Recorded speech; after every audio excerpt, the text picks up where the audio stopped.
Welcome to Our Voices on the Yard, where Black artistic excellence meets everyday life. I'm your host, Denise Woods. Join me as we explore and celebrate the achievements of the Black artists that attended conservatories and fine arts programs from around the world, starting with my alma mater, the Juilliard School. Hi, this is Denise Woods, and welcome to Our Voices on the Yard. Today is part 2 of the wonderful Neisha Folkes. She is extraordinary. I hope you're enjoying her just as much as I did. We had fun. It was like a reunion. And interestingly enough, we may have seen each other maybe one time, maybe twice in the years since we graduated from Juilliard. And that's the wonderful thing about sisterhood. Is when we got in the room together, you would have thought we had seen each other last week. We hadn't seen each other in decades. So this is really extraordinary, interesting, and I want you to enjoy part 2. But I have an interesting tidbit of information. Yes, another nugget of guess who went to Juilliard. I don't know if you know Paula Kelly. The song and dance babies, the theater people, the hoofers, the dancers out there would know Paula Kelly. She was extraordinary dancer, singer. She was in Sweet Charity and so many wonderful Broadway musicals that were then made into film. Paula Kelly went to Juilliard. So Google Paula Kelly. She was the sister that went to Juilliard in the 60s. So that dancers like Neisha could go in the 80s, late 80s, early 90s.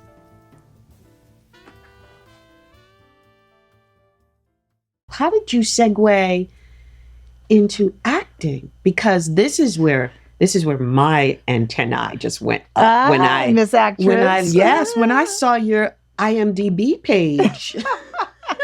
Not just as a choreographer, but as an actress. Yeah. It's just, how did that happen? The truth is, I ended up getting injured. Thank you for the truth.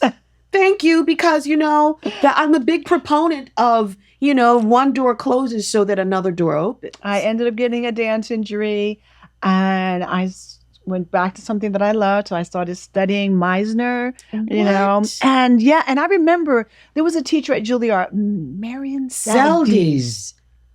Oh, she sweetheart. planted a good seed, of course. Well, because she was also teaching the dancers. Yes, she taught us. Marion Seldes, when I talked to people who were in the drama division when she was there, she was my 4th year acting teacher. Oh. Yeah.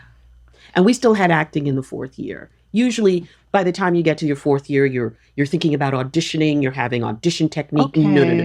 No. We had Marion Seldes, who was perhaps worth the 4-year wait till we got to Marion. They saved the best for last. Yes, that's what they did. They did. And I didn't know that she taught in the dance division. She taught you guys too until we spoke a couple of weeks ago. Yes. She taught you too. Yeah, that's how I knew who she was. And then later in life, I saw her on television like, that was my acting teacher. Know. Yes. I know. Loved her. And the truth is, because I found out she taught you guys, we felt like, we had the same teacher as the drama department. That's right. So we felt really special. As you should. She taught you guys? We did too. Oh. Yeah. It's like you guys having one of our dance teachers. I can't even. We did actually. Who? We had Anna Sokolov. Anna Sokolov. Yes. See? And we did. We did. You had royalty? There was this wonderful cross-pollination of faculty. Yes. Which was wonderful because we really felt like you. We felt because Anna Sokolov, we studied. I mean, she was an original Martha Graham dancer. And we were of the generation that was privy to having one of the originals. And she was this wonderful Jewish woman who talked like this from the Lower East Side, which is where I'm from. And we just felt so privileged because she, again, like you, there were teachers and classes that you went into and you just felt comfortable walking in the door. Exactly. There was no She agenda. was one of those. There was no racial, like, what are you doing here? Yeah. There was nothing. You just walked in and you created. Yes. And she was one of those. So was Marion. So was Marion. That's why I, had that love for the acting. And wow, that's where it came from. Well, honey, that's why you were such a good actress. I'm serious. When I saw you, when I saw your IMDb page and I started going back and researching and looking at your work, I was like, wait a minute. Yeah. She got some chops. Yeah. I'm serious, sis.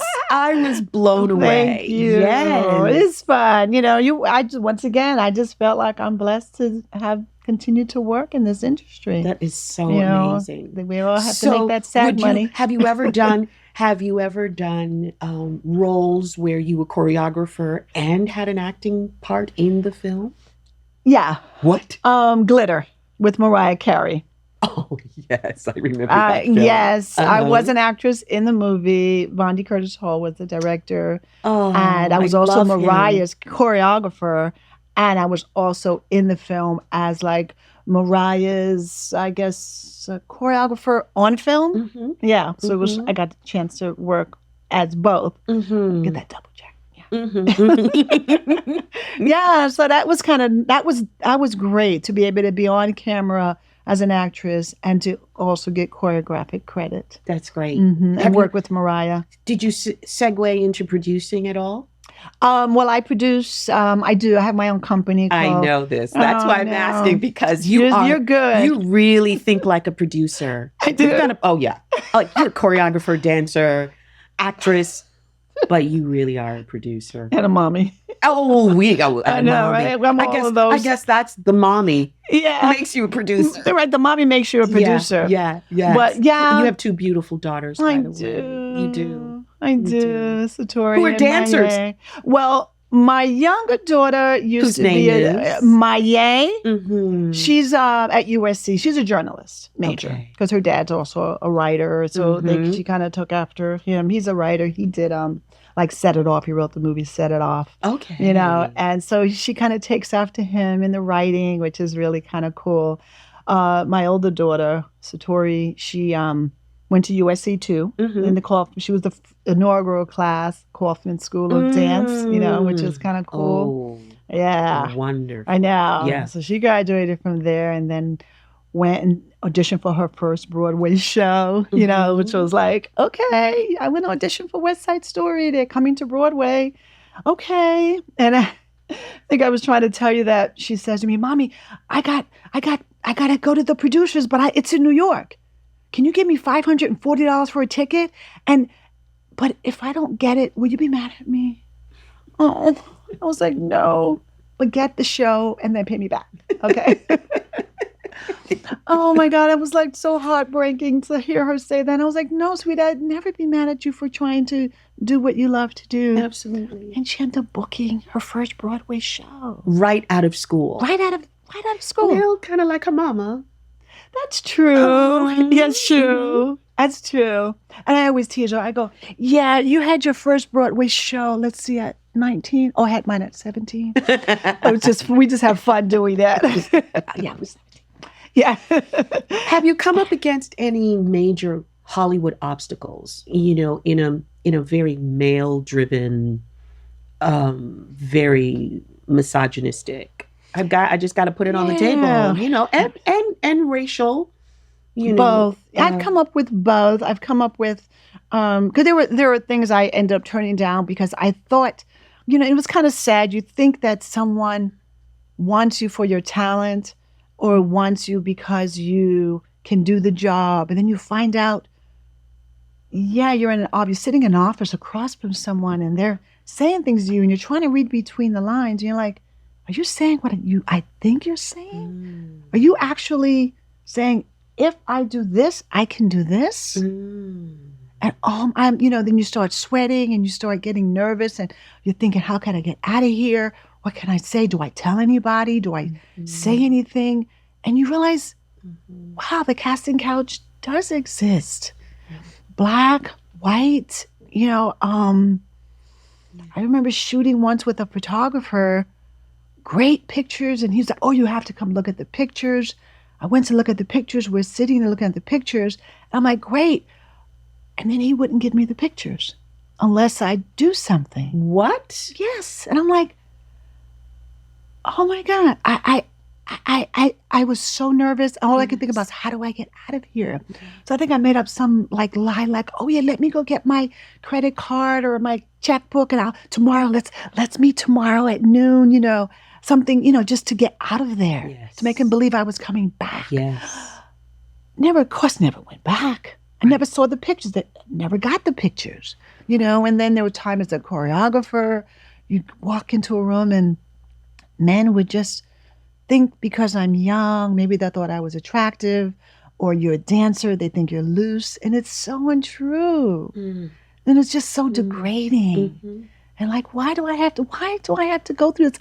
I'm a trained dancer. Mm-hmm. I'm a trained artist. Why do I have to do that to you so I can get this job that I so deserve? Mm-hmm. So when the YouTube movement came out, I was so happy. Oh. I was so happy. It is so true. So was I. Have you ever experienced anything like that? Oh my gosh. I mean, I have to say that what I bring in the room is not, don't even think about it. That wasn't me. I brought church girl in the room. Oh. I grew up in the church. I wasn't a Bible toting, scripture quoting Christian girl. Right. But I had that kind of pure look, because it seems to me from what I could ascertain from my girlfriends, they knew exactly who.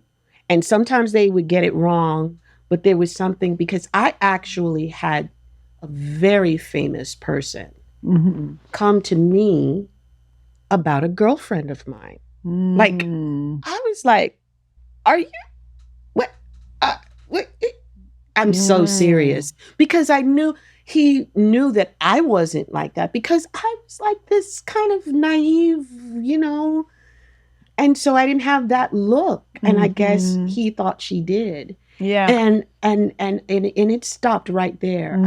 I would not broker the deal. But a lot of that happened in our I think generation. I had that. I think I may have had that high look, Yes. that oh yeah. Yeah. I think I had that. I think I had that eager, I'm fun, I'm nice, Yes. and then the dancer body, and so I Let's don't know. go for it. But I wasn't the one. Right, hello. I wasn't the one. Yeah. No. Yeah. Mm-mm. I may have had it because I was nice and eager and maybe innocent, but that's as far as it was going to go. Yeah. No. Thank you. Thank you for sharing this, because this is huge. It's a huge topic when it comes to women of our generation. Yes.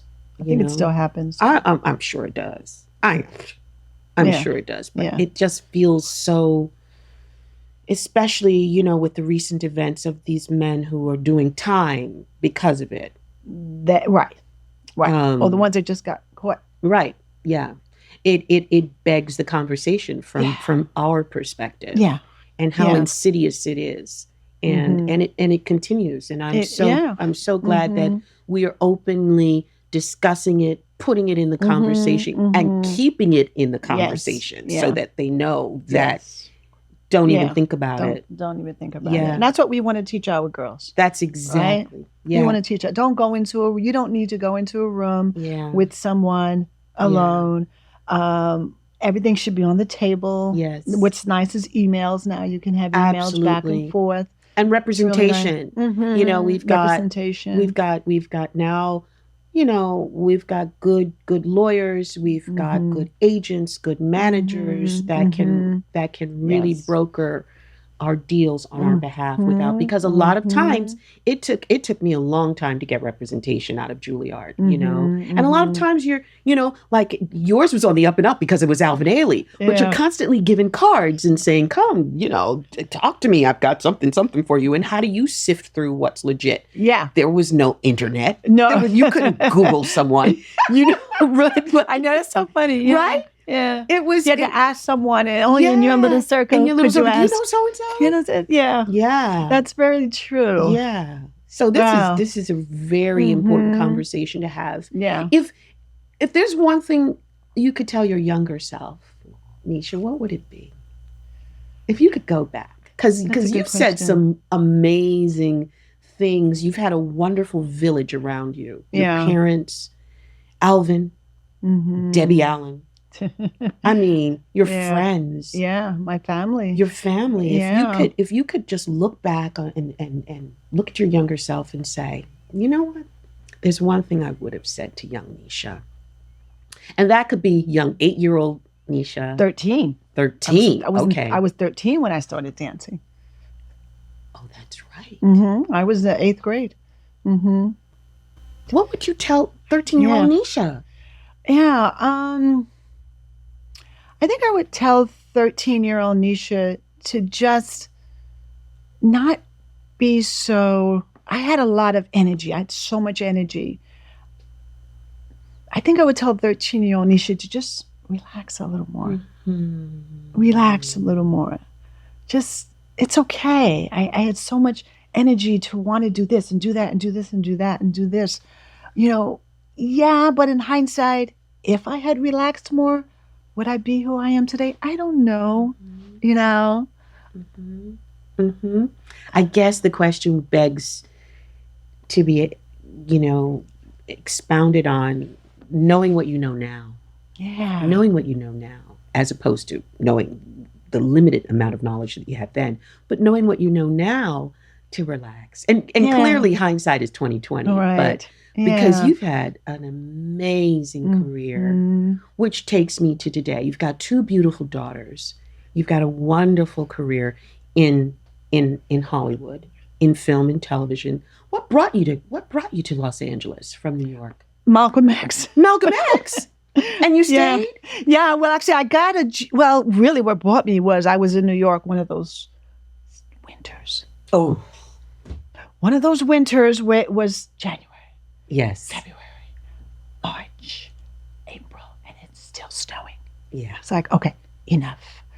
So I came here and I was like, I'm just going to come for 2 weeks. I can't do the snow. I just couldn't do it anymore. Right. At the time I was married. My husband was on tour with Whitney Houston. And I thought, I'll just go California, get some sun. And then I auditioned for this movie called House Party 3. And I ended up getting that. Oh, just this movie. I know this movie, you know, House Party 3. And I ended up doing that movie. And then one thing led to another and led to another. And actually, I had done Malcolm X in New York. That was New York. And then I got here. Okay, so I was after, like, wait, that was in Malcolm between. Was in New York. It was. That was my first job at Ailey. And then that's when it was one of those winters. And I was like, I got to get out of here. But that was my last New York big job. Yes. I mean, I've done some videos and things like that for Chubb Rock. I choreographed my first video. Really? Yeah, because Otis was like, he got the job and he was like, I'm not doing this video. I was like, I'll do it. You know, I'll do it. So I went and did it, and I'm in it, and I'm also choreographing Chubb Rock on the scene, you know. Oh, that's so amazing. I'm just aging myself, so I got to stop. It's okay. It is so okay because this is so classic. Cute. It's classic. That's classic. Stuff. It ended up being that. Yeah. Did you end up doing a lot of videos during that era? I did. I did some videos. I did some videos with, believe it or not, Jennifer Lopez was in one of the videos that I had choreographed. She was one of the dancers we chose. She was fantastic. What? We used to hang out with Salt and Pepper. Remember Salt and Pepper? Of course I remember Salt and Pepper. So, yeah, exactly. She would come down to the rehearsals. We'd all hang out because she took the 6 train too. Of course she did. That's it. Yes, yeah. yes. So we were all friends in New York. And she was a dancer. She was a good dancer a too. Great dancer. She was really good. She really was. I remember when she was a fly girl. There you go. I remember when. Yes, we all went to the Fly Girl audition together. We all talked about it, and she went. I didn't go. No.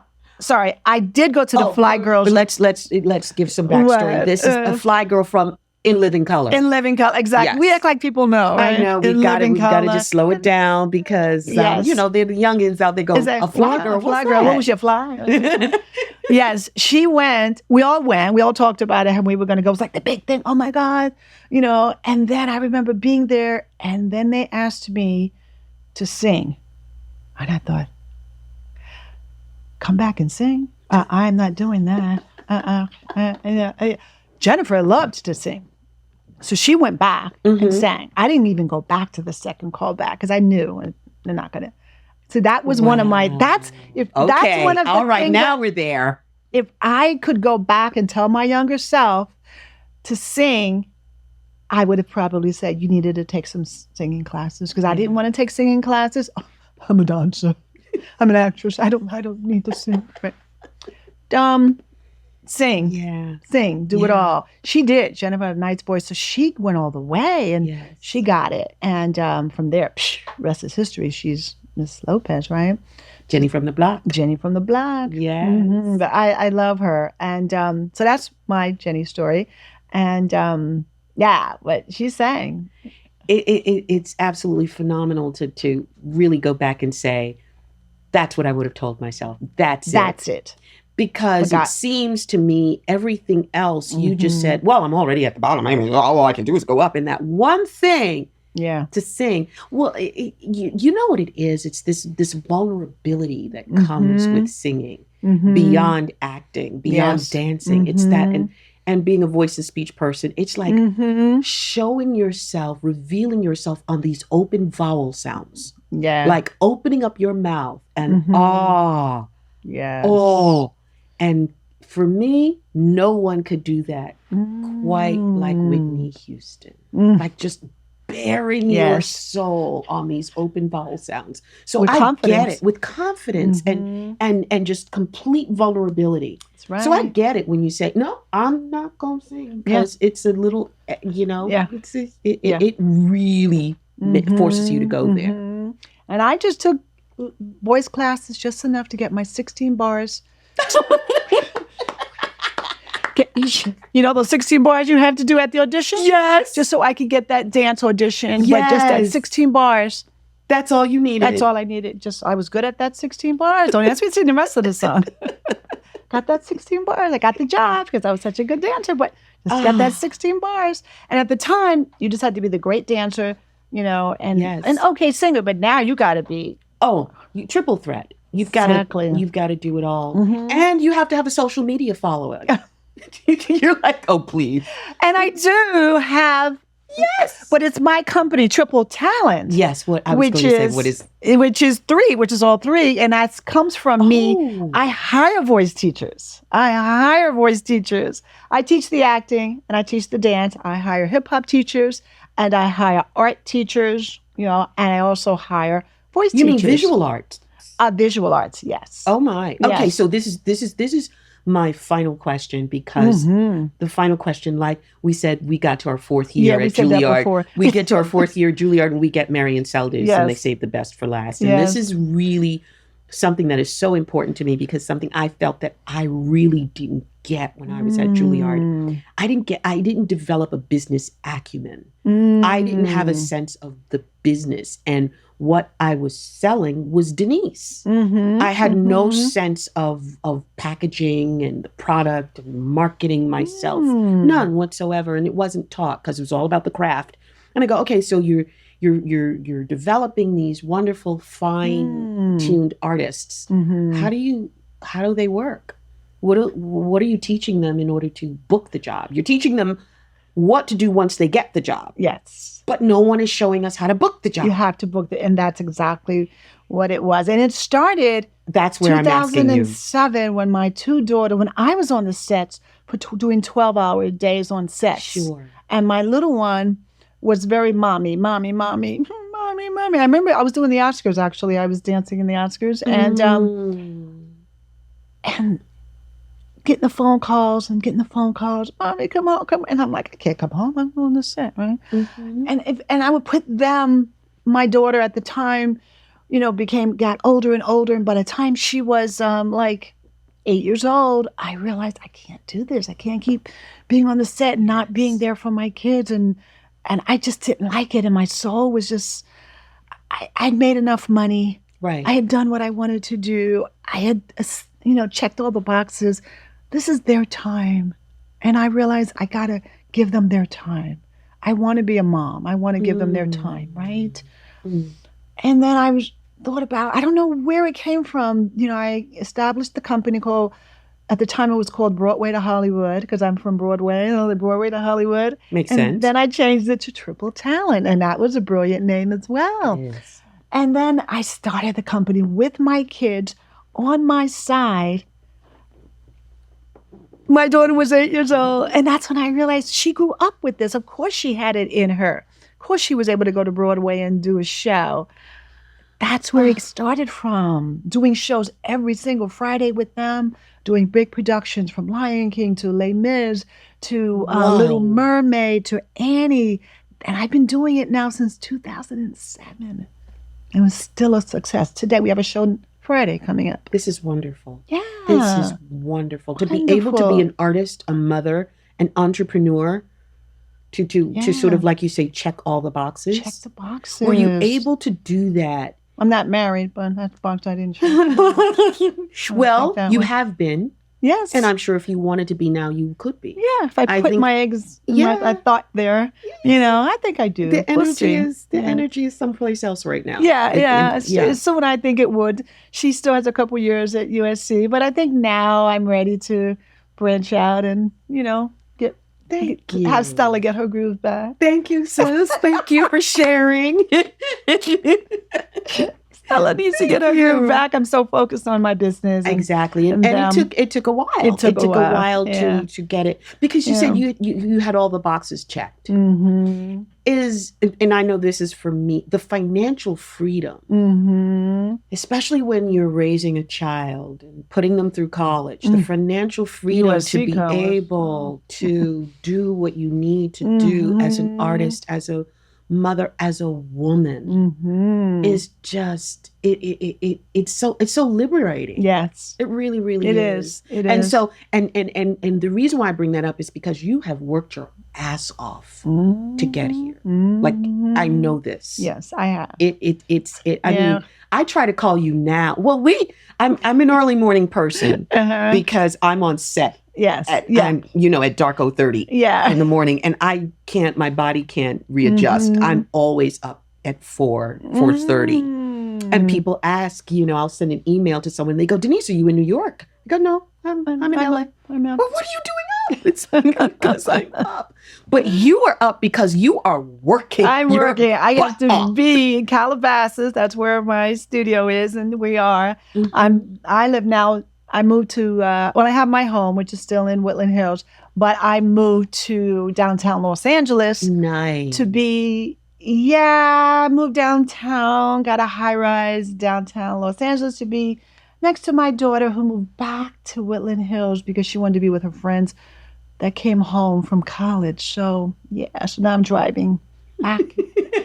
You'll work it out. You will work it out. I worked it out. Yep. So But I'm blessed to still have my home, there you go. And it's equity. It's a home. I can decide what I want to do. Absolutely. If I want to retire from that and sell that home and buy something else and go to and live in Paris. Yes, I can do that with my little dog named Paris. The dog's name is Paris. There you go. Yeah, it's nice to have choices. It's nice to have choices. I can keep my high rise downtown Los Angeles. I can move back to Woodland Hills, have my company in Calabasas. I'm blessed. Yeah. What's next? Well, guess what? What? And First, I was like, okay, I'm going to slow down. Then I find out about a week ago that I've just been hired. Harvard Westlake has asked me to be on their staff. Faculty. Wow. I start.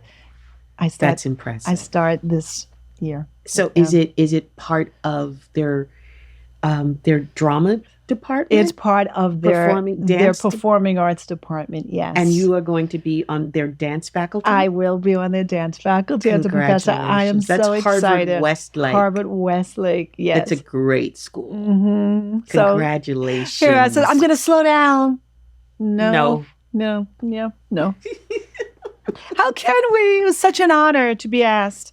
Absolutely. And I'm excited to do it. I'm still at California Dance Theater choreographing. I'm there as well. So I have to make a decision on, how much I want to take on. But like you said, you've got choices. I've got choices. And Maybe that's why I don't have a husband. I got too many choices.